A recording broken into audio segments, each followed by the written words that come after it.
guys, have you ever lied in your resume? Yes. Yeah. No. Yeah. Depends.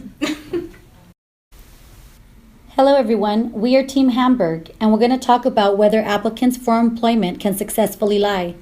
We're going to talk about what does it mean to successfully lie? Should you lie on your resume? Why people lie for employment purposes? The consequences of lying on an application, and we will provide you with examples of real-life CEOs who later got caught lying on their application.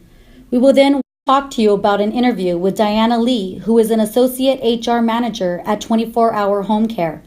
We will then end with discussing our solutions and the data collected through a survey we have conducted. What does it mean to successfully lie? Definition: lack honesty and candidness by intentionally lying on an application when applying for employment and obtaining the position.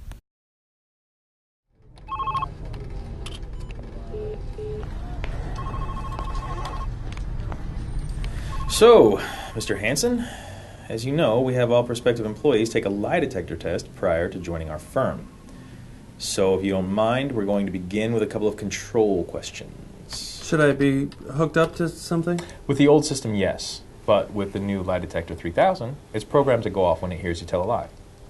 For example, go ahead and tell an obvious lie. Grass is blue. I'm a tall black man. I've never seen Jersey Shore. I love it. I've never missed one. I've heard good things. Now go ahead and say something that is true so we can properly calibrate the machine. Should you lie on your resume? It is a very common scenario for first-time job searchers, sending out more than 50 resumes and waiting for the mail or phone call that will invite you for an interview. However, it never comes. You start to think about lying on your resume to give yourself a chance, but you want to know, is lying on your resume worth the risk? Me too. Did you know that 58% of employers have caught a lie on a resume, according to Career Builder's survey? Oh my God, I would die. So why do people lie for employment purposes? To make their branding more appealing to recruiters, discouragement from not receiving interviews after multiple application submissions, to gain an advantage over other job applicants, and some seem to think that they'll be trained, and lastly, that no one will ever find out. Seeker. For the company, these include hiring an ineffective and unqualified candidate for a position, which could create a hardship for the company. Hiring an untruthful applicant can affect many aspects of the business, such as additional training costs, loss of effective recruitment time, and it can also create a liability for the company in relation to decisions and responsibilities made by the untruthful applicant, costing the organization more in the long run. For the job seeker, the consequences include exposure of a lie during an interview, potentially being fired if already hired, lack of knowledge for the required duties of the position, and the risk of a negative career reputation. So the first example that we have of CEOs lying is Scott Thompson. He's the former CEO of Yahoo, who claimed to have a bachelor's degree in both accounting and computer science from Stonehill College. Our second example happens to be slightly worse than the first one. David J. Edmondson, former CEO of Radio Shack, who resigned 2006, claimed to have 2 degrees when in reality he had none. So for part of our secondary research, we interviewed Diana Lee, and she's an associate HR manager at 24-Hour Home Care. We asked her, in your opinion, can applicants successfully lie on job applications? Yes, because there is nothing preventing them from lying in the first place. The lie starts with the resume, which continues onto the screening and then during the interview. For example, we caught someone lying on his resume after noticing discrepancies between things that were listed on his resume versus the things he actually said during the interview. So have you ever taken back an offer after catching an applicant lying? Yes, when we ran a background check on an applicant and found that he had multiple felonies that he did not list. When we called to get his side of the story, he denied any knowledge of receiving any of those felonies.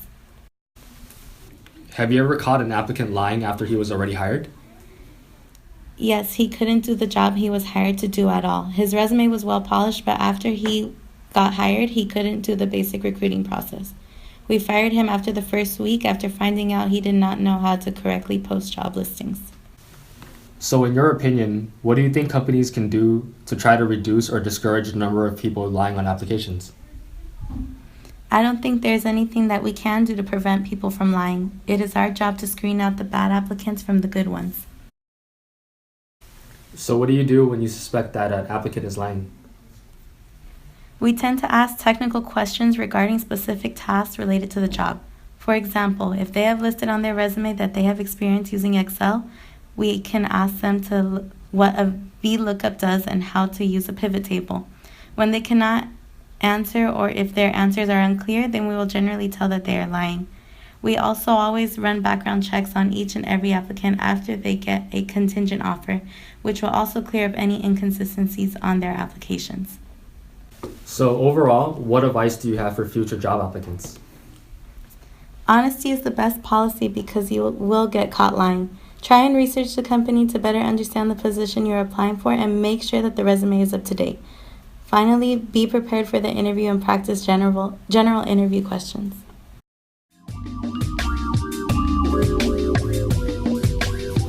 Classical solutions are conducted through background checks, such as through criminal background records, educational background checks, and/or past employment checks. So for our solution, we propose a ratemyprofessor.com, but for interviewers and interviewees. To catch the people who are lying on job applications and in interviews, we will create a website similar to ratemyprofessor.com, but for reviewing interviewees. On this site, verified interviewers can submit an honest review about potential candidates. Interviewers can put what they liked about them, what they didn't like, if they were overqualified or underqualified, and whether or not they lied during the interview or on their application based on impressions during the interview process, or through research on references. Interviewees can also post a review about interviewers, what they liked and did not like about the way that they were interviewed.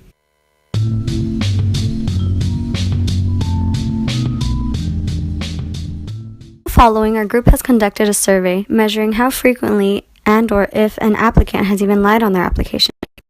We asked the following questions.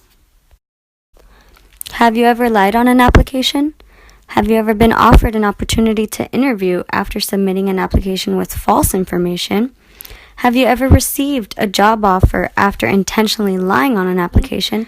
And lastly, have you ever been caught during any portion of the application process? We collected a sample size of 50 submissions, which we have seen various different results in regards to the percentage of who has actually lied versus those applicants who have not. Here are our results. Enjoy.